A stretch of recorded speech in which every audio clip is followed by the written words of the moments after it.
Bem-vindos de volta, pessoal. Hoje temos o grande prazer de receber Joe Kent, ex-diretor do Centro Nacional de Contra-Terrorismo, que renunciou em março de 2026 em oposição à guerra contra o Irã. Então, muito obrigado por voltar ao programa. É um grande prazer. Minha primeira pergunta é se você ficou surpreso com a decisão de Washington de voltar a entrar na guerra com o Irã. Porque eu achei que, com o memorando de entendimento, os Estados Unidos ganham se retirar. Mas desta vez, qual você acha que é a estratégia?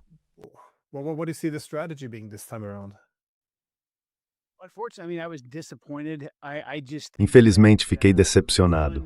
Eu acho que, no fundo, os israelenses nos colocaram numa situação muito complicada. Eles jogaram muito bem as cartas que tinham. Entenderam que essa guerra se tornaria politicamente impopular em casa. E entenderam que o presidente Trump precisaria negociar. Ele buscaria mais negociações. Então, o que os israelenses fizeram de forma muito eficaz foi nos colocar a bordo, na prática, da ideia de matar o líder supremo logo no início. Eles entendiam que isso praticamente eliminaria qualquer possibilidade de chegarmos a uma solução diplomática, porque provocaria um efeito de união em torno da bandeira. E acho que estou sendo muito moderado ao dizer isso.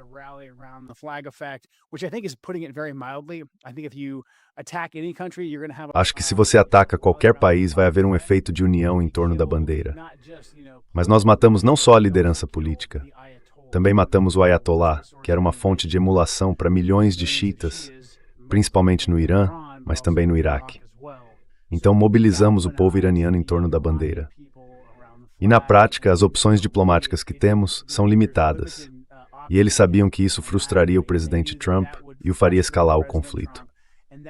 Eu esperava que o memorando de entendimento nos desse essa saída, mas infelizmente, bem no início, vimos a administração Trump. O presidente Trump meio que cedeu a alguma pressão interna do lobby de Israel e dos neoconservadores.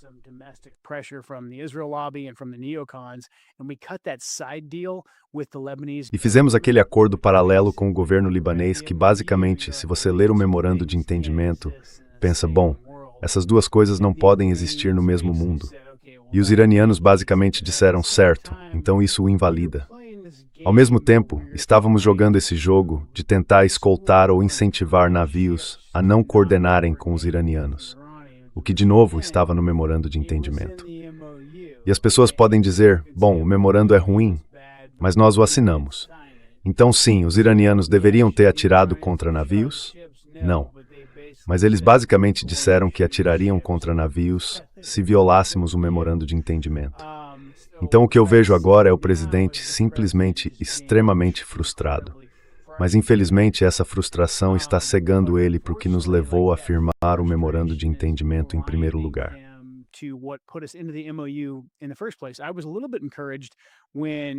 Fiquei um pouco encorajado quando o presidente Trump estava justificando o memorando de entendimento. Ele disse isso em voz alta, que é uma das coisas que o presidente Trump faz. Ele disse, olhem, tivemos que assinar um memorando de entendimento porque estamos nos aproximando de uma crise econômica. Então foi um pouco de realidade da parte dele, o que deu a todos nós um pouco de esperança. Mas agora estamos aqui, estamos meio que voltando a tentar usar força militar. Só que já vimos esse filme antes. É por isso que acho que estamos num período tão perigoso agora, em que o presidente pode ser convencido a fazer algumas coisas, seja colocar tropas em campo ou alguma outra forma de escalada, que só vai nos empurrar ainda mais para esse atoleiro.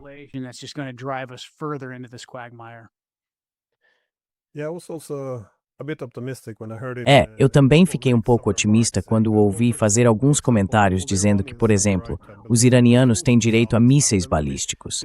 Os sauditas os têm. Quero dizer, esse é o tipo de coisa que você esperaria ouvir se quisesse se afastar disso. Por isso, foi lamentável vê-lo se envolvendo novamente nesta guerra. Mas, de novo, isso levanta a questão. O que vai ser feito de forma diferente desta vez? Você disse que há possibilidade de uma invasão terrestre em breve. Você vê apoio político para isso nos Estados Unidos? E também, se fizerem isso, qual é a probabilidade de sucesso? Porque há muitas coisas que podem dar errado, imagino.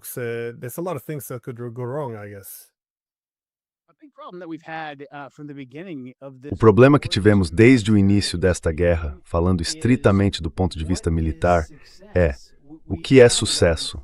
Não recebemos uma resposta clara do governo. E se eu ainda estivesse nas Forças Armadas, é isso que eu estaria perguntando, sabe, no fim das contas. E tivemos essas discussões antes da Guerra de 12 Dias, na Operação Martelo da Meia-Noite. É como qual é de fato o nosso objetivo aqui.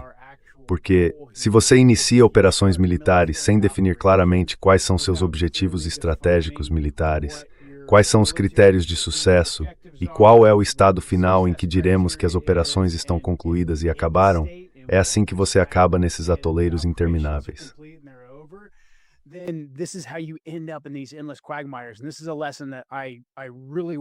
E esta é uma lição que eu realmente espero que tenhamos aprendido com nossas experiências na Guerra ao Terror, no Vietnã e por aí vai. Mas estamos meio que de volta a essa questão fundamental. Então, sem definir isso claramente, o que o presidente ainda não fez, ele fica oscilando entre usar uma linguagem de mudança de regime. Mas no instante em que alguém diz, bem, isso não é mudança de regime, ele recua imediatamente e diz algo como, não, nós não queremos promover mudança de regime. Queremos que os iranianos renunciem ao programa nuclear e abram o Estreito de Hormuz. O que basicamente leva tudo de volta ao que era antes de 28 de fevereiro, quando a guerra começou.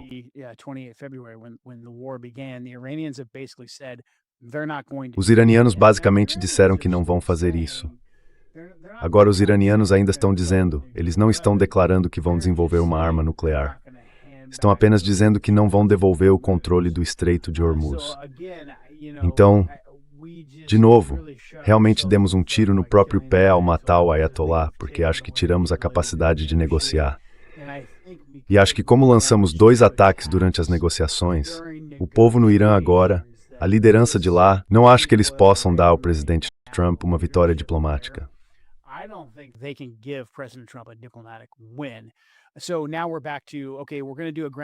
Então voltamos àquela ideia, certo? Vamos fazer uma incursão terrestre. Como seria essa incursão terrestre? E é aí que eu fico um pouco preocupado, porque acho que o Pentágono teve de dizer, certo, já estamos fazendo uma campanha aérea há bastante tempo, senhor presidente. Estamos meio que ficando sem alvos para bombardear que sejam eficazes. Então, se o senhor quiser forçar a abertura do Estreito de Hormuz, é assim que poderíamos fazer isso militarmente. Espero que estejam fazendo uma ressalva de que isso seria no curto prazo, porque, penso, será que conseguiríamos tomar algumas das ilhas?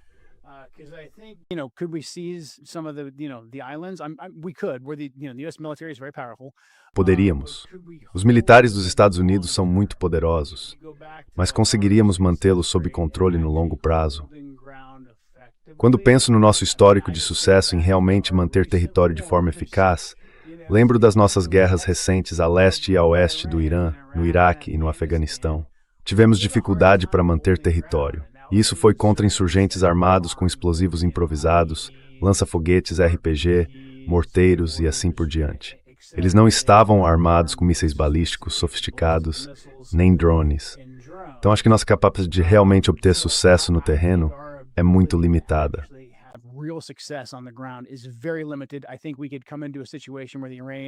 Acho que podemos acabar numa situação em que os iranianos ou nos deixem entrar, nos deixem pousar, nos deixem hastear a bandeira e dizer que tivemos uma grande vitória, e depois simplesmente nos cerquem, assediem e isolem nosso poder aéreo das forças terrestres, com mísseis balísticos e drones, criando basicamente uma situação parecida com a de reféns. Ou então, assim que entrarmos, eles começam a direcionar o fogo deles.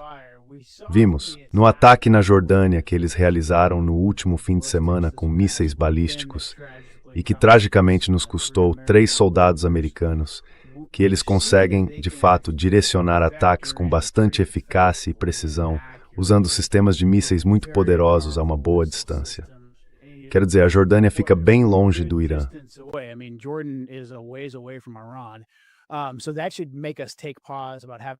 Então isso deveria nos fazer pensar 2 vezes antes de manter nossas forças navais em qualquer lugar perto da costa iraniana neste momento. Mas teríamos de colocar nossas forças navais perto da costa iraniana para realmente enviar tropas para o terreno. Então, eu temo que, como o presidente está frustrado com as limitações do poder aéreo, agora ele diga, bem, que outras opções vocês têm? E o trabalho do Pentágono, o trabalho do CENTCOM, é apresentar essas opções ao presidente. Por isso eu realmente temo que estejam entregando a ele um cardápio de diferentes opções de lugares que ele poderia tomar. E por frustração, o presidente diga, bem, nada mais funcionou, vamos simplesmente tentar isso. Espero que isso não aconteça. Mas é nessa direção que as coisas parecem estar indo.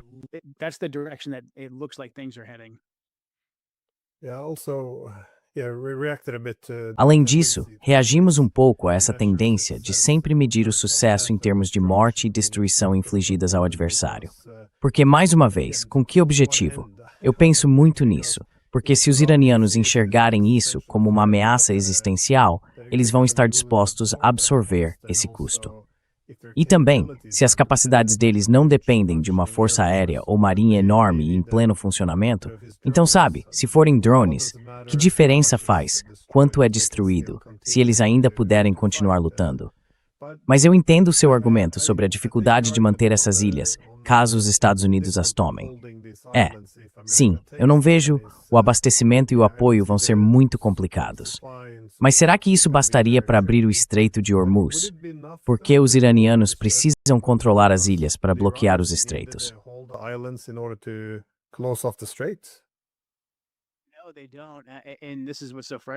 Não, não precisam. E é isso que é tão frustrante. Quero dizer, acho que qualquer pessoa com um mapa consegue ver como esse gargalo é estreito ali. Então os iranianos não precisam dessas ilhas, não precisam ter esse apoio logístico. Basicamente, só precisam conseguir colocar algumas minas ou disparar mísseis balísticos e drones naquela passagem marítima muito estreita, onde eles de fato controlam uma boa extensão de território. E é terreno elevado também, o que piora ainda mais a situação. Mas mesmo assim, mesmo que avançássemos pela costa, tomássemos, sabe, tudo o que cerca o Estreito de Hormuz e essencialmente ocupássemos a área, quero dizer, os iranianos já demonstraram, com seus mísseis balísticos e drones, que ainda poderiam atingir navios em qualquer ponto do Estreito de Hormuz. Agora, será que conseguiríamos negar o uso desse espaço aéreo por algum tempo?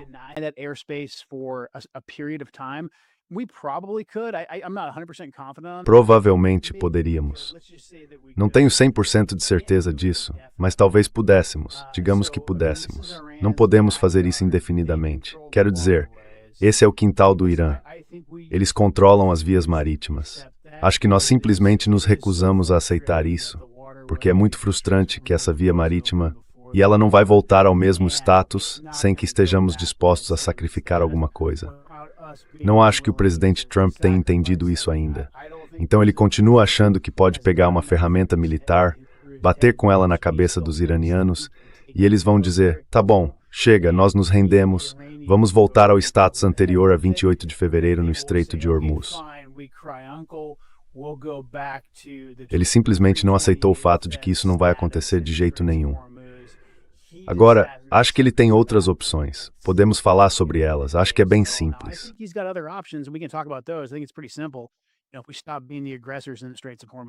Se deixarmos de ser os agressores no Estreito de Hormuz, não acho que os iranianos tenham algum desejo de cobrar um pedágio de todo mundo ou algo assim daqui para frente. Mas Trump se recusa. Ele está preso nessa situação em que se recusa a sair sem algum pedaço de papel, uma declaração, alguma coisa que permita a ele dizer, os iranianos assinaram isto e me deram uma vitória. Ou então ele quer uma vitória militar total. E eu simplesmente não acho que haja uma forma concebível de ele conseguir qualquer uma dessas duas coisas agora. Mas ele se recusa a simplesmente sair da mesa. Ele caiu seja lá como você queira chamar isso, na falácia do jogador, na falácia do custo afundado, em que ele simplesmente não consegue ir embora. E é por isso que eu realmente temo que ele continue escalando, porque neste momento ele vê os militares como sua única ferramenta.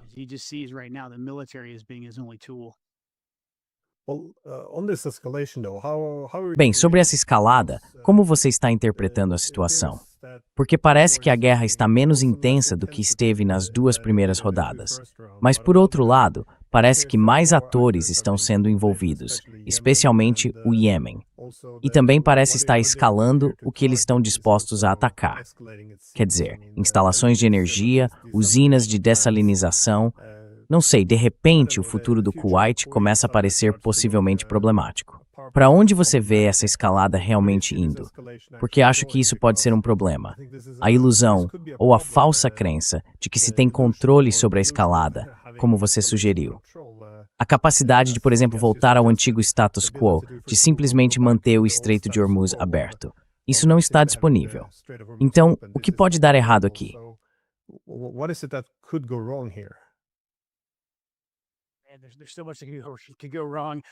Há muita coisa que pode dar errado.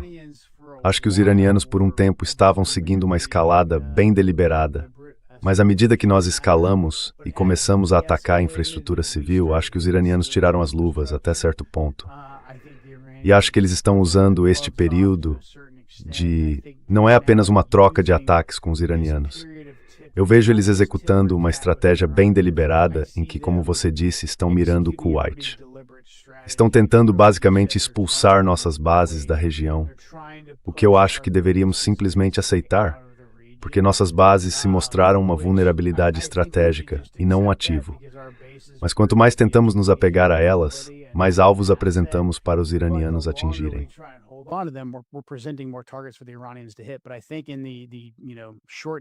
Mas acho que no curto e médio prazo os iranianos estão dizendo, certo, se vamos gastar nossos mísseis balísticos e nossos drones, vamos tentar simplesmente bombardear essas bases.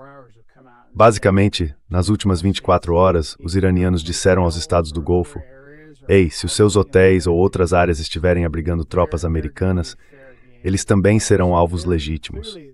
Então, claramente, o objetivo deles não é apenas matar americanos. Isso definitivamente é uma consequência. Mas o objetivo é expulsar as tropas americanas de todas essas diferentes bases no Golfo, ao longo da fronteira com o Irã, o que lhes daria mais profundidade estratégica para basicamente proteger as próprias fronteiras.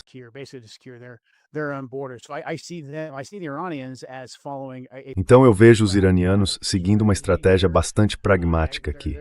A estratégia deles faz muito sentido. Já a nossa não faz nem de longe tanto sentido.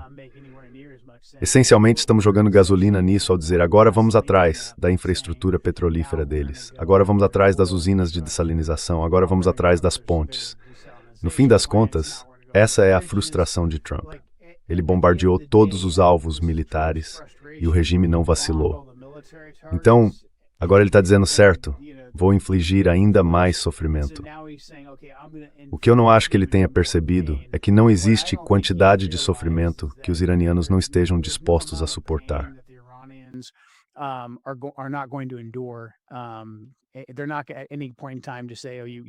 Eles não vão, em nenhum momento, dizer vocês atingiram nossa infraestrutura petrolífera no Cuzistão, então agora vamos desistir. Isso simplesmente não vai acontecer. Enquanto isso, à medida que os iranianos retaliam, eles estão tirando de nós uma grande parte do nosso território estratégico. E isso vai ter um efeito sobre os países do Golfo. Os países do Golfo vão ter que, aos poucos, começar a se afastar de nós. Vocês viram os sauditas dizendo algo como, certo, América, vocês já provaram que suas garantias de segurança realmente não valem tanta coisa. Agora queremos este acordo nuclear. Queremos poder ter nosso próprio programa nuclear. Então esse conflito, percebamos isso ou não, está remodelando não apenas a forma como se organiza o equilíbrio de poder no Golfo, mas também está afetando o nosso status no cenário mundial.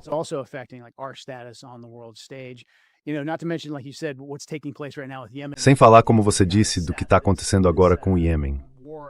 Os Houthis tinham, de certa forma, ficado de fora dessa guerra até este momento. E então, recentemente, eles atiraram contra, acho que foram 2 navios sauditas. Eles fizeram vários outros voltarem. Então, basicamente, isso vai fechar o Estreito de Hormuz, porque uma das válvulas de alívio que tínhamos, por assim dizer, era aquele oleoduto de leste a oeste que desembocava no porto de Yanbu, no Mar Vermelho, e permitia que os sauditas escoassem parte de seu petróleo e gás, contornando o Estreito de Hormuz.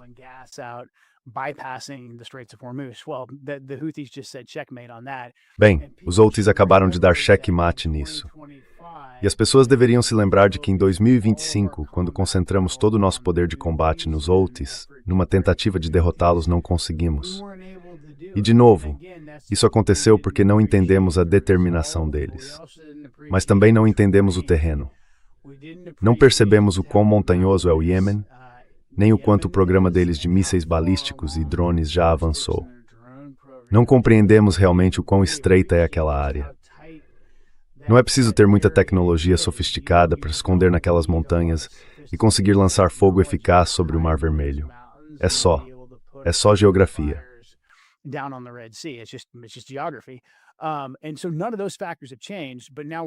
E então, nenhum desses fatores mudou. Mas agora também estamos envolvidos numa luta no Estreito de Hormuz. E agora estamos falando de algo entre 25% e 30% do fluxo mundial de petróleo sendo prejudicado neste momento. Então, os Houthis e os iranianos percebem que o tempo está 100% a favor deles. Quanto mais dor econômica conseguirem nos impor, mais ganhos no campo de batalha poderão obter ao nos empurrar para longe das bases deles. Maior sexta-ordenação interna sobre Trump. E isso de novo me faz voltar a uma preocupação real de que Trump faça muito, muito drástico, muito irracional, muito em breve.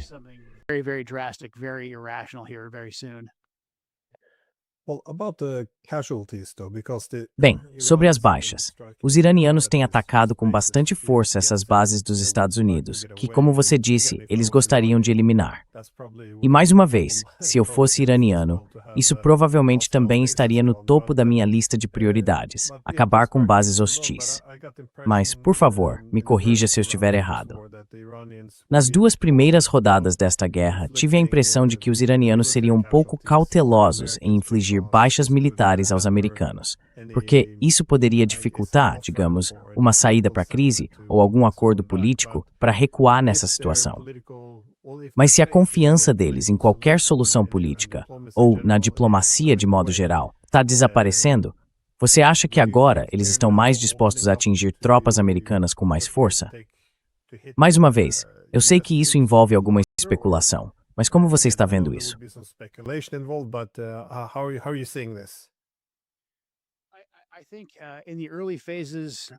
Acho que nas fases iniciais da guerra, as alas mais moderadas do regime iraniano, seja qual for a forma de enxergar isso, ainda tinham mais espaço nas decisões e conseguiam influenciar mais a estratégia iraniana.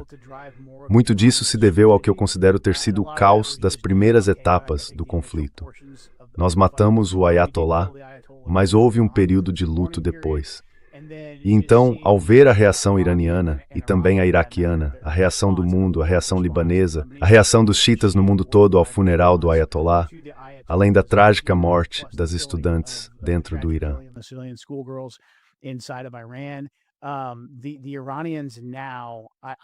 Os iranianos agora, eu acho, estão definitivamente, jogando para valer. Eles estão dispostos a causar muito mais baixas americanas. Acho que eles também percebem que se conseguirem causar baixas americanas, mais pessoas aqui nos Estados Unidos vão se voltar contra a guerra.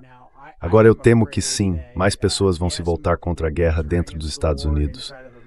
Mas quanto mais americanos perdermos, mais isso nos prende a essa dívida de sangue, em que dizemos que não podemos sair agora porque sofremos perdas. Temos que vingar os nossos mortos. Então isso é um problema. Mas não acho que os iranianos necessariamente se importem com isso. Acho que eles dizem que os americanos nos atingiram muito, muito duramente.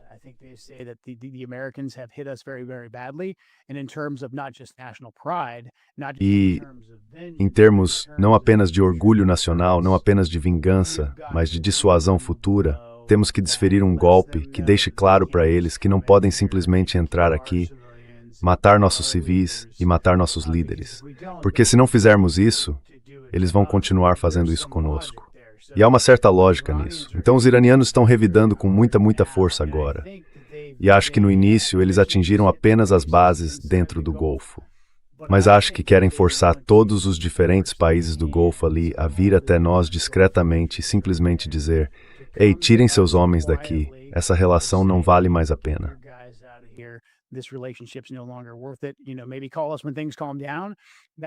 Talvez nos chamem quando as coisas se acalmarem. Acho que esse é o resultado que os iranianos estão buscando agora. E acho que todos esses diferentes estados do Golfo estão numa situação difícil, porque dependeram muito de nós ao longo dos anos. E quando a guerra começou, provamos ser bastante pouco confiáveis. Eles ainda querem ter, pelo menos os líderes, uma relação conosco. Mas em termos da própria população, veja o Kuwait. Há muitos xiitas no Kuwait, e muitos desses xiitas têm família logo do outro lado do Shatt al-Arab, no Cuzistão. Muitos têm parentes persas e árabes iranianos. A mesma coisa no Bahrein. Quero dizer, a única razão de o governo do Bahrein não ter sido derrubado na Primavera Árabe foi porque os sauditas atravessaram a ponte. E isso vale também para o Iraque.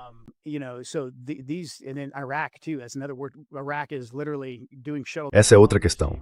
O Iraque está literalmente fazendo diplomacia de vai e vem entre Washington, D.C. e Teherã.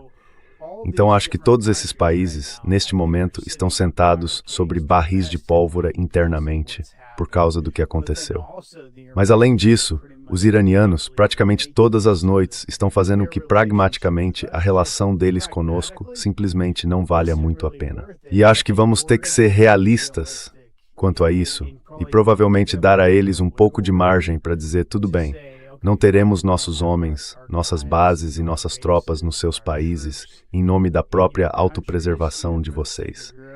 Mas se pressionarmos e dissermos não, vocês têm que ficar do nosso lado, e fazer parte dessa coalizão muito vocal, muito ostensiva contra os iranianos, acho que as coisas vão chegar ao ponto de ebulição muito, muito rápido.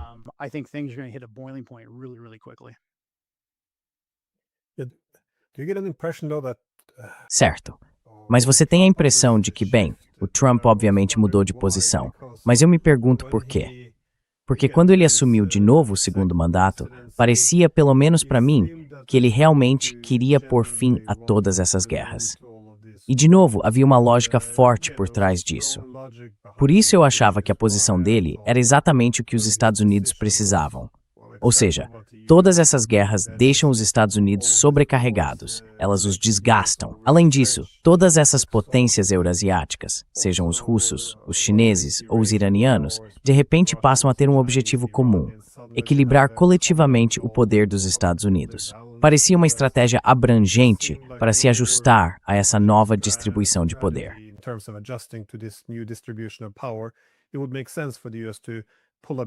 Faria sentido os Estados Unidos recuarem um pouco e permitirem que esses gigantes eurasiáticos começassem a se equilibrar mutuamente, em vez de os Estados Unidos fazerem isso. Isso daria aos Estados Unidos algum tempo para restaurar seu poder econômico e também a estabilidade social e política. Em essência, seria uma abordagem mais sustentável para a região. Mas essa era, basicamente, a minha impressão do que Trump estava comunicando. Ou seja, vamos pôr fim a essas guerras intermináveis. Elas enfraquecem nossa segurança e nos custam os olhos da cara. Mas isso é profundamente diferente do que ele está dizendo agora. Tudo mudou com a invasão do Irã? Ou como você vê isso?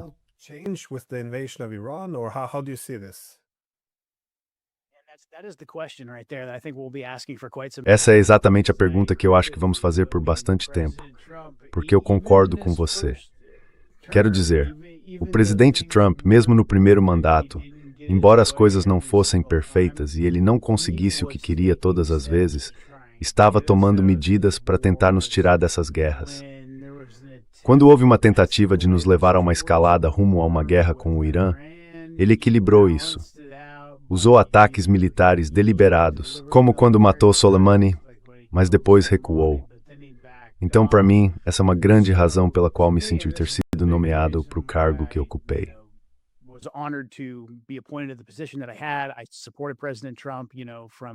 Eu apoiei o presidente Trump, basicamente desde a época em que minha falecida esposa foi morta na Síria, até apenas alguns meses atrás, porque eu acreditava que o presidente Trump via as coisas de uma perspectiva realista e estava fazendo o que era certo para o nosso país. Mas também, de forma mais fundamental, eu achava que o presidente Trump, simplesmente como político, entendia que se você começasse a mexer no Oriente Médio, aquilo consumiria toda a sua presidência. E foi exatamente isso que aconteceu.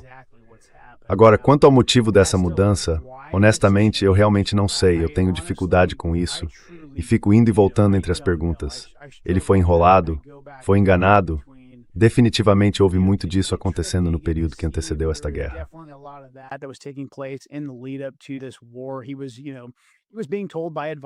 Ele estava, sabe, ouvindo de assessores que, ei, o Irã era um tigre de papel.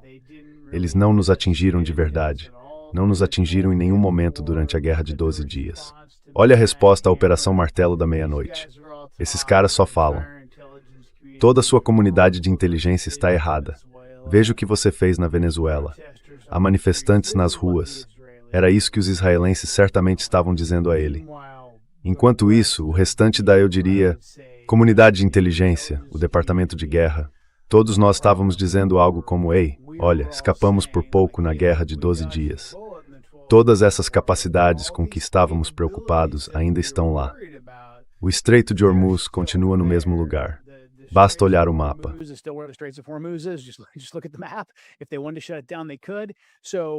Se quisessem encerrar isso, poderiam.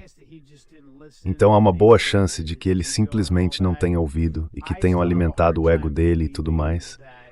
Ainda tenho dificuldade de acreditar plenamente nisso. E aí, quando ele viu, no começo de março, quando viu que essa guerra não estava indo bem, é difícil imaginar que ele não daria uma virada de 180 graus bem ao estilo Trump. O presidente Trump pode mudar de ideia e convencer você de que esse era o plano dele desde o início. Esse é um dos talentos políticos que ele tem. Então, sabe, levei 2 semanas, depois que a guerra começou, para renunciar, porque achei que já na primeira semana, quando ele começasse a perceber quão poucas opções tinha, ele viraria a mesa e diria algo como, não, na verdade essa foi ideia de outra pessoa, não minha.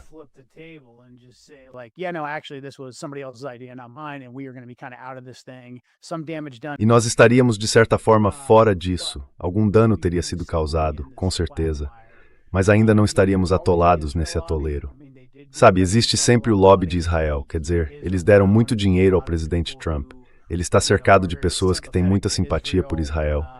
Ele tem relações com pessoas do governo israelense, às quais, na minha opinião, demos acesso demais. Então, eu não sei qual é a resposta completa. Acho, sim, que a resposta está em algum ponto no meio disso tudo. É como uma confluência letal entre o ego do presidente Trump, as pessoas ao redor dele, a classe dos doadores, e agora ele está preso nessa armadilha. Então, acho que essa é uma questão que vamos debater e estudar por bastante tempo.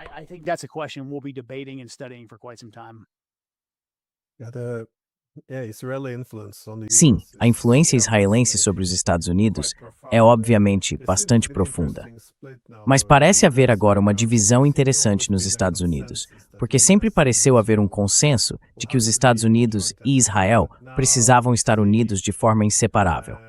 Mas agora vemos algumas pessoas, enfim, redobrando os esforços para aprofundar a parceria entre os Estados Unidos e Israel. Por outro lado, você vê agora mais oposição a Israel do que pelo menos eu vi em toda a minha vida. Você acha que essa divisão afeta de alguma forma o governo Trump? Porque eu tenho a impressão de que Vance está se inclinando um pouco para a ideia de que Estados Unidos, em primeiro lugar, deveria significar não Israel. Enquanto Lindsey Graham e outros, obviamente, querem colocar Israel em primeiro lugar. Parece que para eles, Israel em primeiro lugar é a mesma coisa que Estados Unidos em primeiro lugar.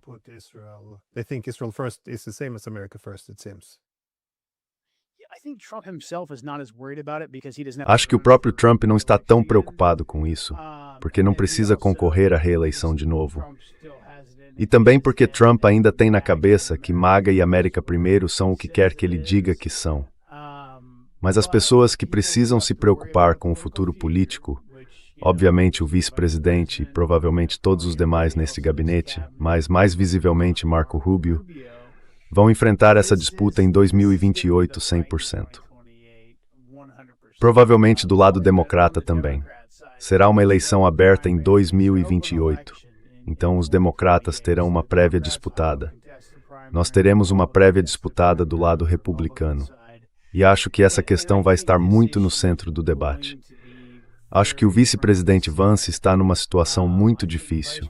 O nome dele ele faz parte dessa chapa. então precisa apoiar o presidente a quem serve.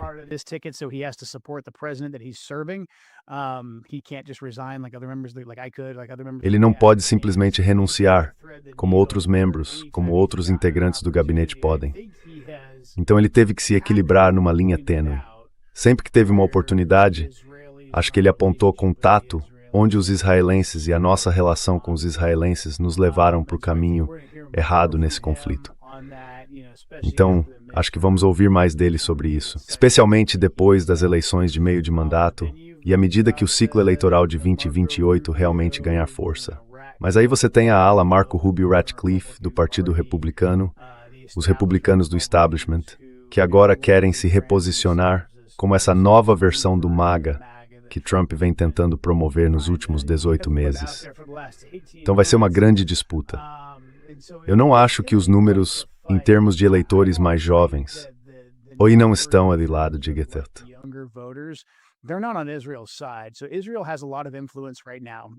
Então Israel tem muita influência neste momento.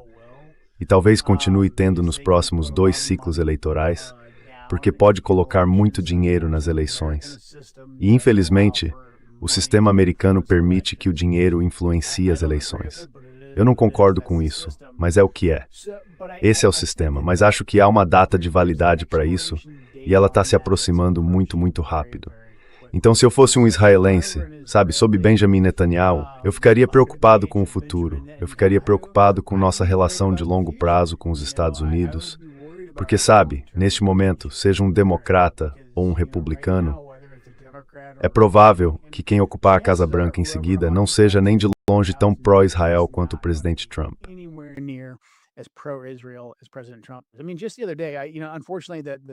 Quer dizer, outro dia mesmo, infelizmente, a seção 219 da NDAA não foi retirada. A NDAA foi aprovada na Câmara. Provavelmente, espero que não, mas provavelmente também vai passar no Senado. Mas outro dia mesmo, Massi apresentou um projeto de lei pedindo que nós basicamente cortássemos toda a ajuda externa destinada a Israel. O projeto não passou, mas houve 103 democratas e um republicano, o Massi, que votaram para cortar o financiamento de Israel. São 104 representantes. 5 ou 6 anos atrás, talvez só 2 ou 3 teriam votado a favor disso. Então os números estão mudando de direção, meio que se afastando do lobby de Israel. Isso me dá alguma esperança. No curto prazo, isso nos coloca numa situação difícil, porque eles ainda têm muita influência.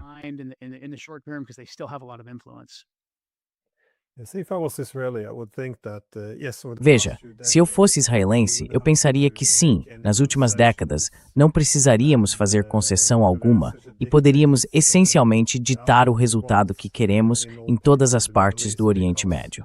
Porque, de novo, a única superpotência do mundo, toda poderosa, está do nosso lado, e poderíamos fazer o que quiséssemos. Mas, considerando que os Estados Unidos não têm mais essa mesma posição em termos de capacidade, e também, como você sugere, em termos de intenção ou disposição de apoiar Israel em tudo que faz, parece também estar, perdendo terreno.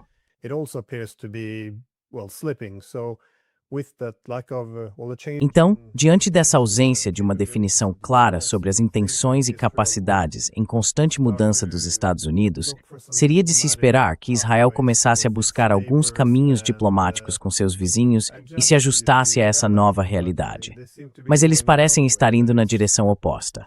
Ou seja, simplesmente eliminar o Irã e buscar uma vitória total. Mas, ao que me parece, essa é uma estratégia muito perigosa de tudo ou nada. E, considerando que eles estão tão comprometidos em derrubar o Irã, por que Israel também não está lutando esta guerra agora? Os Estados Unidos voltaram plenamente à guerra, mas os israelenses parecem estar à margem. Eu achava que eram eles que queriam esta guerra. Você acha que eles vão se juntar em breve?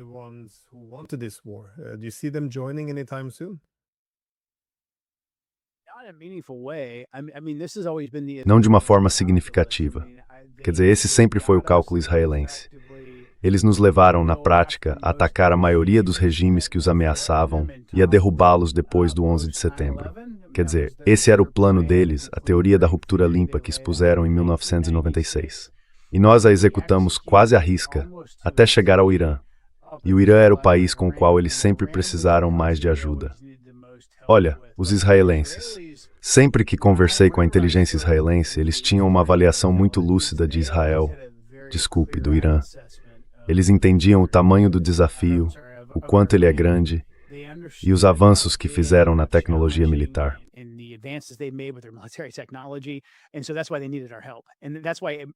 E foi por isso que eles precisavam da nossa ajuda. E é por isso que, basicamente, tudo o que vocês viram os israelenses dizerem no período que antecedeu a guerra, para nos levar à guerra, fazia parte de um discurso de venda. Quer dizer, os israelenses nunca estiveram muito preocupados com o programa nuclear iraniano. Eles sabiam que esse era o gancho no qual a gente cairia, sabe? Que ajudaria a vender a guerra para nós. Então os israelenses nos têm exatamente onde queriam. E foi por isso que eles jogaram muito bem as cartas. Eles conseguiram nosso apoio para matar o líder supremo imediatamente, tornando impossível negociar com os iranianos e nos prendendo a essa rivalidade.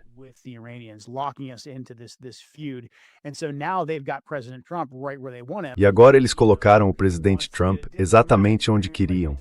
Ele quer chegar a um acordo diplomático, como falamos, mas isso não vai acontecer.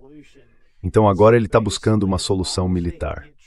Basicamente, enquanto conseguirem fazer Trump continuar escalando e alcançarem alguma forma de decapitação do regime, o que até certo ponto eles já conseguiram. Mas, antes da guerra, sempre que eu discutia esse cenário com meus colegas israelenses, eu dizia, se matarmos o líder supremo, isso vai virar um caos. Os caras que vierem depois dele provavelmente serão ainda mais linha dura e radicais.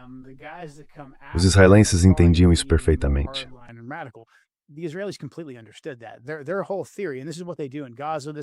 A teoria deles inteira, e é isso que fazem em Gaza, é isso que fazem no Líbano, é isso que já fizeram repetidas vezes em vários lugares, é que eles querem aparar a grama. Querem simplesmente continuar matando líderes até conseguirem um caos total sobre o qual tenham algum grau de controle, que nunca seja intenso o bastante para atingi-los. Ou sabe, eles acham que se matarem por tempo suficiente, no fim essas pessoas vão enfraquecer. Mas precisam que a gente embarque nisso no Irã, porque não tem capacidade militar para fazer isso. E é por isso que eu acho que, só nesta última semana, você viu, acho que foi o Smotrich, vir a público e dizer algo como não vamos voltar para a guerra.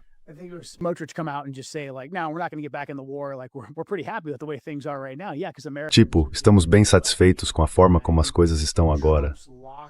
Porque os americanos estão lutando e morrendo, e o Trump está preso a um cenário em que basicamente ele vê sua única saída como uma solução militar. Então, da perspectiva israelense, acho que isso está correto. Tipo, relaxem. Preocupem-se com o Líbano, porque os Estados Unidos não vão fazer muita coisa contra o Hezbollah no Líbano. Então façam seus avanços no Líbano. Principalmente, ampliem os limites disso. Continuem avançando, sabe, ao norte do rio Litani, porque os Estados Unidos agora estão atolados com o Irã.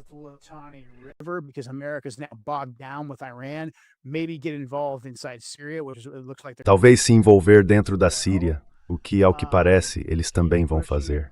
Continuar pressionando os turcos com agressões, enquanto os Estados Unidos lidam com o peixe grande, a grande luta, sabe, contra o Irã.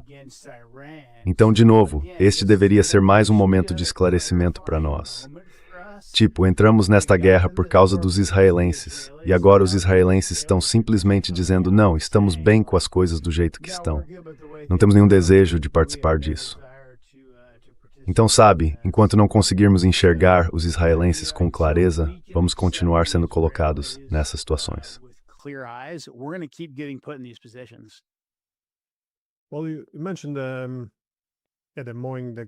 Bem, você mencionou essa ideia de cortar a grama, ou simplesmente tentar enfraquecer rivais estratégicos.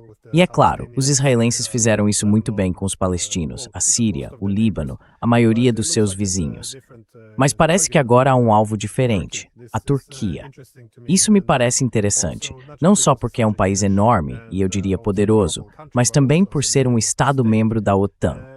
Por que você acha que a Turquia passa agora a ser vista por muitos, como Naftali Bennett, como possivelmente um desafio maior para Israel no futuro, até mais do que o Irã tem?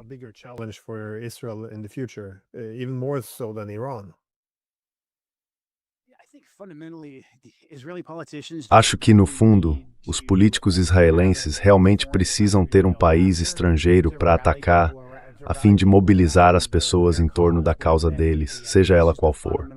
Acho que esse é um problema fundamental que os israelenses têm na forma como o governo deles funciona.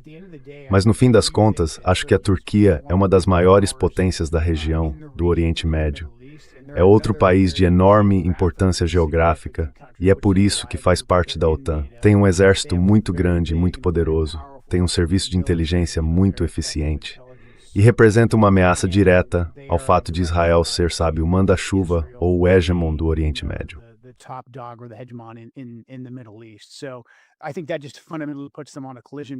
Acho que isso, no fundo, coloca os dois numa rota de colisão. Acho que, inicialmente, dentro da Síria, eles estavam em geral alinhados. Queriam que Assad saísse. Os israelenses queriam que Assad saísse porque ele era próximo do Hezbollah e do Irã. E essa era toda a linha de abastecimento do Hezbollah. E os turcos também queriam que ele saísse, porque queriam poder ter mais controle dentro da Síria. Então, houve um momento em que eles estavam alinhados. Mas agora o ponto de atrito voltou a ser quem controla a Síria. E acho que os israelenses querem continuar se expandindo, querem controle total além das colinas de Golã. Querem basicamente transformar a Síria em seu pequeno estado vassalo. A vasta maioria da Síria é sunita.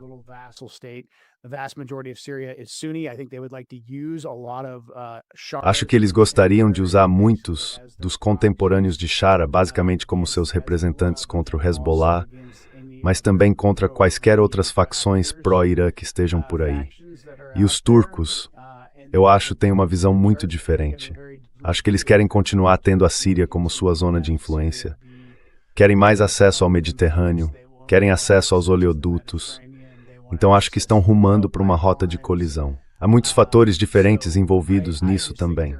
Agora você vê os israelenses se aproximando. Os israelenses também têm uma comunidade drusa dentro de Israel. Ela sempre foi próxima da comunidade drusa dentro da Síria. Então esse é um fator.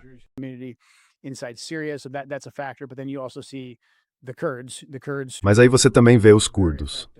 Os curdos, que são uma força de combate muito eficaz, têm estado em guerra, várias facções curdas. Enfim, os curdos não são de forma alguma um bloco monolítico. Mas agora você vê os israelenses falando muito mais sobre os curdos e sobre a forma como os turcos estão tratando os curdos. Então espero que nesse caso as facções curdas não caiam na isca e não aceitem demais dos israelenses. Mas, de novo, acho que esse é outro ponto de atrito. Acho que Shara, por mais que eu não goste dele e ache que cometemos um erro enorme ao colocá-lo no comando e reconhecê-lo, ele está lá agora. Ele está numa posição muito difícil porque está preso entre essas duas potências que querem puxá-lo em direções diferentes.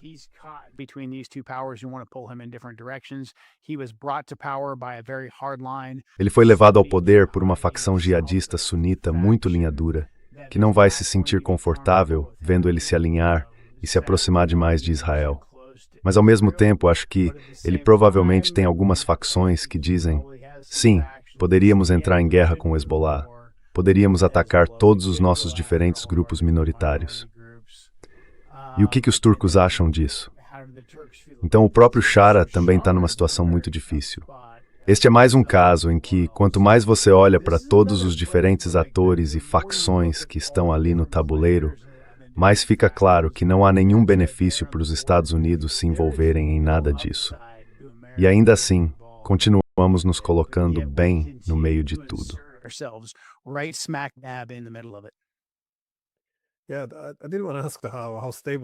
Sim, eu queria perguntar o quão estável você acha que a situação é. Porque eu vejo a mesma coisa. Toda a coalizão a coalizão anti-Assad. Quer dizer, o que colocou os Estados Unidos, Israel, a Turquia, todos essencialmente do mesmo lado, se limitava a tirar Assad do poder. Mas eu acho que na Síria pós-Assad, muitos dos fundamentos dessa aliança, ou coalizão, começariam então a desaparecer. E como você disse, especialmente os israelenses e os turcos, agora se veem em lados opostos quanto a que deveria controlar aquele território, ou pelo menos exercer influência sobre ele.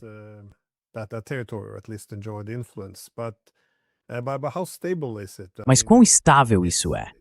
Quer dizer, pode continuar como está agora, ou você vê algo explodindo ali também? Porque parece que a região inteira está se desestabilizando. Você mencionou, é claro, o Irã, falou da Turquia, agora há o Iêmen fechando o Mar Vermelho. Há muitas variáveis difíceis de controlar. Eu quase espero que algo aconteça na Síria em breve. Mas quão estável isso é? Ou você acha que pode continuar como está agora no futuro previsível?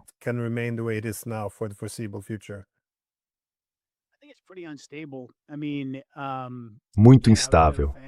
Quer dizer, de novo, eu não era fã do Shara.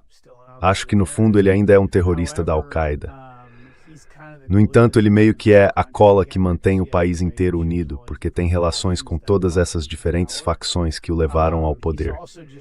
Ele também teve recentemente que absorver, provavelmente algo perto de 100 mil deslocados internos, que estavam mantidos nesses diferentes campos de deslocados internos, que eram basicamente incubadoras do ISIS. Eram as famílias de membros do ISIS e até alguns membros do próprio ISIS, que estavam basicamente mantidos em áreas de contenção. Ele teve que, na prática, absorver todos eles de volta à sua população. Não os colocou de volta em campos. Basicamente, deixaram que voltassem para a população em geral.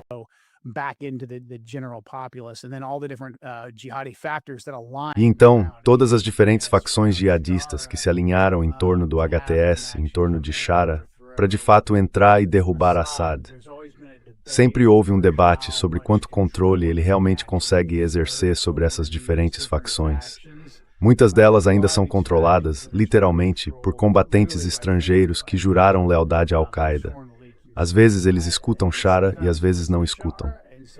Então agora a questão é, por quanto tempo Shara consegue se safar mantendo proximidade com os Estados Unidos e tendo Trump dizendo coisas como sim, acho que Shara deveria ir atrás do Hezbollah. E talvez alguns deles realmente só queiram ir lutar contra os xiitas.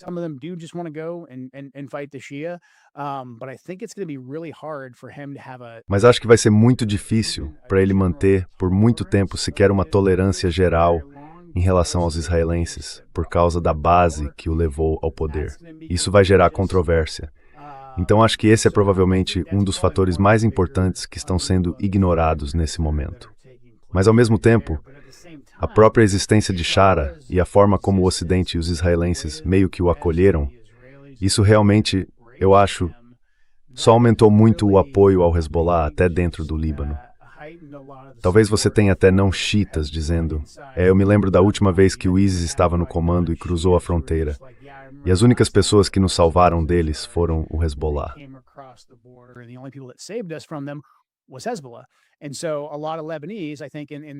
E muitos libaneses, eu acho, dentro do seu sistema muito complicado, pensam assim, bem, nós não apoiamos de verdade nenhum tipo de desarmamento do Hezbollah, porque eles foram uma barreira contra os decapitadores que antes estavam logo ali na nossa fronteira. A mesma coisa no Iraque. Estamos dizendo às milícias xiitas iraquianas que elas precisam se desmobilizar e passar a fazer parte do governo iraquiano. Acho que isso está bem encaminhado. Mas há algumas facções ali, e acho que muitos iraquianos vão dizer, não sei, precisamos desses caras por causa do que aconteceu no passado. Não apenas uma década atrás, quando o ISIS atravessou a barreira e tomou grandes áreas do Iraque.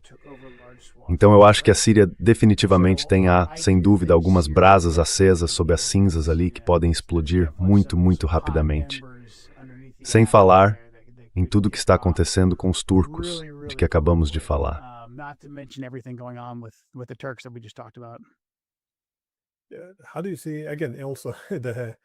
Como você vê, então, a estabilidade do Líbano e do Iraque? Porque você mencionou antes que os israelenses jogaram muito bem as cartas deles. Eu pensei o mesmo em relação ao Líbano. Quer dizer, o acordo que fizeram com o governo pareceu colocar o governo libanês em confronto com o Hezbollah, possivelmente desencadeando uma guerra civil ali. Isso pareceu uma boa jogada para Israel, se eles querem essencialmente terceirizar o conflito. Não de uma perspectiva moral, mas estratégica. Se esse é o objetivo, é uma boa forma de conduzir a situação. Mas também o Iraque. Como você disse, há essas tensões internas sendo em certa medida puxadas entre os Estados Unidos e o Irã. Você vê muitas milícias. O Iraque agora está atuando mais próximo do Kuwait. Os iranianos podem dar a eles uma abertura para incorporar o Kuwait no futuro? Quero dizer, quão estável é isso? Você espera ver alguma coisa acontecer? Eu sei que você não tem uma bola de cristal, mas quão provável você acha que é que algo grande possa acontecer mais para o fim desse período?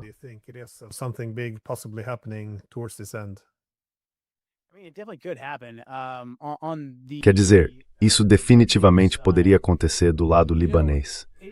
Sabe, sempre que tivemos de elaborar algum tipo de plano para enfraquecer o Hezbollah, isso acabou deixando o Hezbollah ainda mais poderoso. Como todas as diferentes coisas que Israel fez contra eles ao longo dos anos. A decapitação estratégica que os israelenses realizaram foi bastante impressionante. Os pagers, os rádios comunicadores, matar o Nasrallah. Eu nunca achei que eles fossem matar o Nasrallah. Então sim, essa é a questão com os israelenses. Eles podem ser taticamente muito brilhantes e muito eficazes, mas estrategicamente nunca pareceu dar muito certo para eles.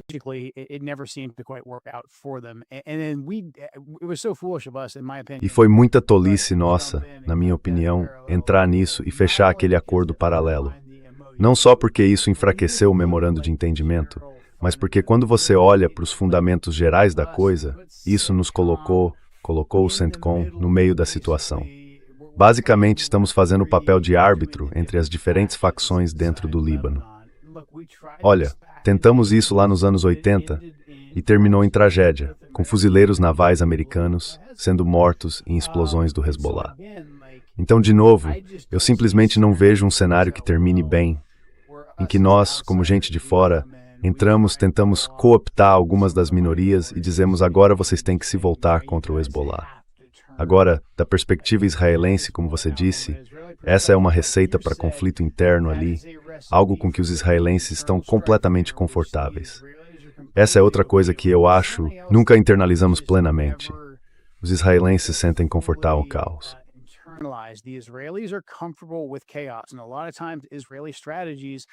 E muitas vezes nas estratégias israelenses o objetivo é o caos. Eles nunca vão sair por aí e nos dizer isso porque sabem que os americanos, com a nossa mentalidade ocidental americana, têm aversão ao caos. A gente quer ver um problema matemático simples. Você apoia esses caras, isso enfraquece os outros caras, e aí todo mundo sai cavalgando rumo ao pôr do sol. É assim que a mente americana funciona. Mas os israelenses aceitam perfeitamente que haja algum grau de caos ali. Então, repito, o Líbano é um barril de pólvora. E agora os iranianos fizeram algo muito interessante. Incluíram o Hezbollah no Líbano nas últimas rodadas de negociações. Antes podiam dar apoio encoberto. Todo mundo sabia que não era tão encoberto assim, mas sabia que o Irã apoiava o Hezbollah. Só que eles não estavam saindo publicamente e colocando isso como parte de nenhum tipo de acordo.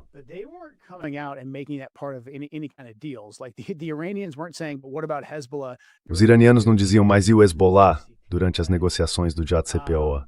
Mas agora dizem porque os iranianos estão basicamente falando algo como ei, nós podemos exercer poder em todo o Oriente Médio. Foi por isso que ele sabe, cerca de um mês atrás, ou talvez mais de um mês atrás, fizeram um ataque balístico contra Israel, por causa das ações de Israel dentro do Líbano. Então, aquele velho jogo em que podíamos jogar uma facção contra a outra, sem que os iranianos fizessem nada, esse jogo acabou. Mas ainda estamos agindo como se fosse assim. Ainda estamos agindo como se estivéssemos nos anos 1980 por lá. O Iraque também é muito interessante. Temos uma boa relação com o governo do Iraque. Mas às vezes esquecemos que o governo do Iraque é o partido Dawa Shita.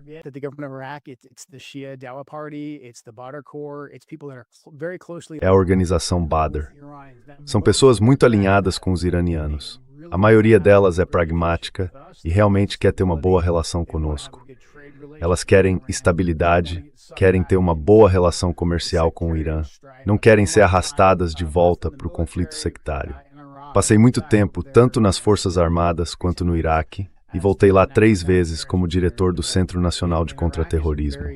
O Iraque é um parceiro muito bom no contra-terrorismo, quando se trata de combater o ISIS e a Al-Qaeda. Temos que entender que boa parte daquele governo, boa parte dos militares, mas especialmente as forças de mobilização popular, não é leal ao Irã. Nem todos.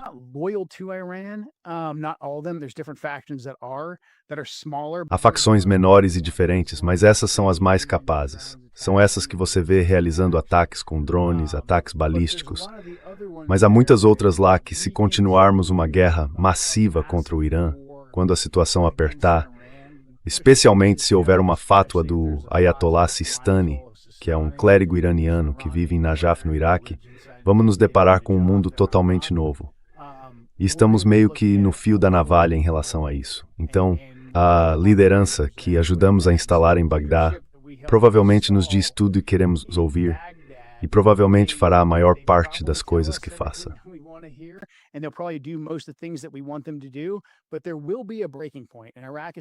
Mas vai haver um ponto de ruptura. E o Iraque ainda é um país de maioria xiita. Eles têm laços de parentesco antigos com o Irã, mas também uma hostilidade que remonta à guerra do Iraque. Então é complicado. Mas existe um cenário, eu acho, se continuarmos levando isso adiante, em que elementos das milícias iraquianas poderiam entrar no Kuwait e fazer alguma coisa em nome dos iranianos, para fazer parte dessa bandeira da resistência. Então, todas essas coisas são possíveis. Todas estão sobre a mesa. Quanto mais escalarmos dentro do Irã, eu acho, mais nos aproximamos de algo catastrófico acontecer, com o Irã usando seus grupos aliados de uma forma muito eficaz.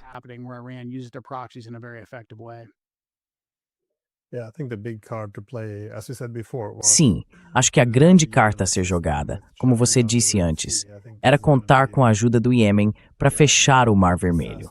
Acho que isso vai ser um desastre completo para a economia global.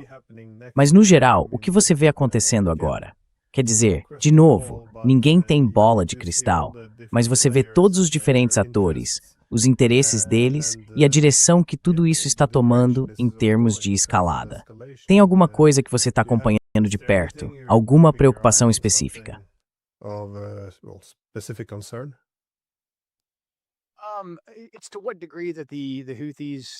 Vai depender de até que ponto os Houthis decidirem fechar o estreito de Bab el-Mandeb. Quero dizer, se Irã mantiverem essa pressão agora, simplesmente não deixando os petroleiros sauditas passarem, acho que isso já vai ser eficaz o suficiente. E isso, combinado com o Estreito de Hormuz, nos coloca numa situação econômica muito difícil. Então o presidente Trump vai chegar a uma encruzilhada. Ele pode simplesmente se afastar, que é o que venho defendendo desde o primeiro dia. Sair de toda essa situação, recomeçar diplomaticamente, usar o alívio das sanções econômicas e assim por diante, para reabrir os estreitos. Ou, e é isso que eu temo que ele vá fazer.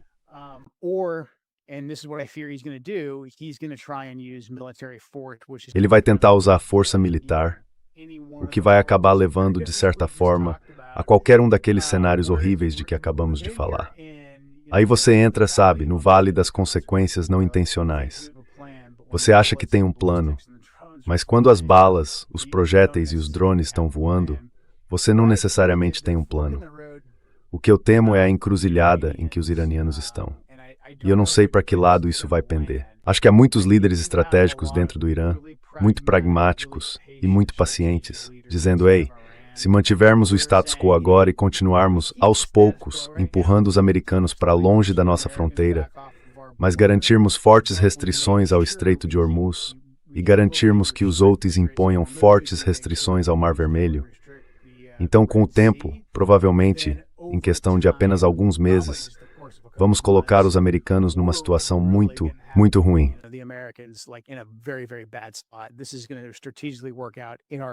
Isso vai funcionar estrategicamente a nosso favor. Aí poderemos trabalhar com a China, podemos trabalhar com o Irã, podemos começar a liquidar transações de petróleo em yuan, não em dólar. Isso realmente vai atingir os americanos em cheio. Mas acho que há outra facção dentro do Irã dizendo, pé no acelerador, vamos causar muitas baixas americanas. E então, se eles querem uma guerra, que venham. E vamos causar ainda mais baixas americanas. E acho que muitos deles estão dizendo agora, se não fizermos isso, se não revidarmos contra os Estados Unidos com muita força agora, em primeiro lugar internamente, vamos ter problemas porque eles mataram o nosso líder supremo. we're going to be in trouble because they killed our supreme leader. Shia martyrdom culture combined with nationalism is a Sabe, a cultura xiita do martírio combinada com o nacionalismo é algo muito poderoso. Mas também acho que eles estão dizendo pragmaticamente do ponto de vista da dissuasão, assim como tivemos aqui nos Estados Unidos os linha dura dizendo: há 47 anos os iranianos estão em guerra conosco. Acho que os equivalentes deles no Irã estão dizendo: há 47 anos lidamos com essa agressão. Invadiram países nas nossas fronteiras. Acabaram de matar nosso líder supremo. A lista continua.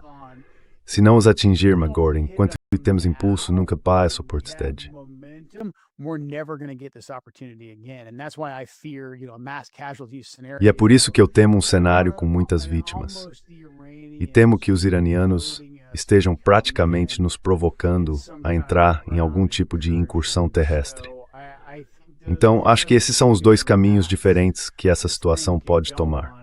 Mais uma vez, espero que o presidente Trump tenha um momento de clareza, perceba o quão ruim isso é e simplesmente desista disso, como um empresário faria. Eu só quero que ele volte a colocar seu chapéu de empresário. Quero que o Donald Trump de 2019 apareça, nem que seja por um breve momento, para nos tirar dessa confusão. Mas a cada dia, a cada segundo que isso continua, acho que essa janela de oportunidade se fecha cada vez mais.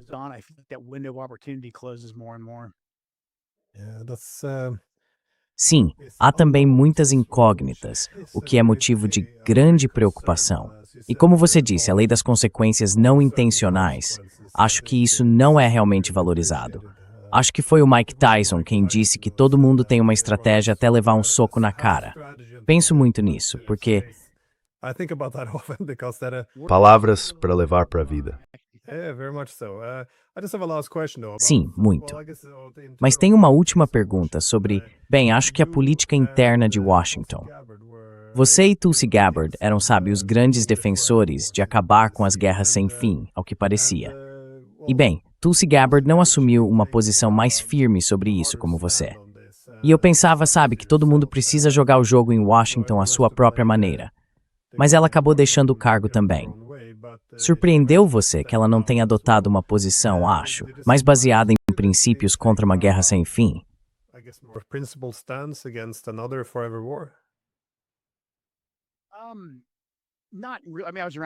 Na verdade, não. Quer dizer, eu acompanhei isso de perto por bastante tempo, então meio que sabia qual era a estratégia dela. Acho que ela acreditava ter mais influência agindo de forma mais discreta, e ela estava nas prévias, ela fazia parte do gabinete do presidente. Então acho que ela sentia que ao aceitar aquele cargo, o trabalho dela era manter todas as críticas e todos os conselhos em privado. Mas, para ter uma resposta clara, você teria que perguntar a ela. Então, eu não sei exatamente qual era o cálculo dela. Mas essa é a minha impressão geral. Ela achava que seria mais eficaz dessa forma.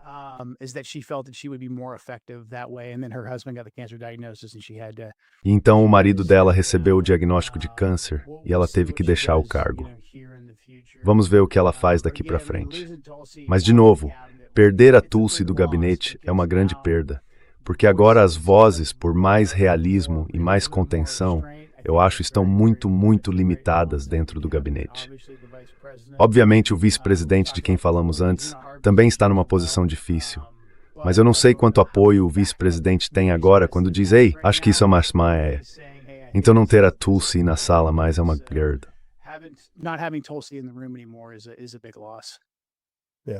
Sim, com certeza. Muito obrigado por ser tão generoso com seu tempo. Foi muito esclarecedor. Então, mais uma vez, obrigado. Quando quiser, Glenn. Muito obrigado.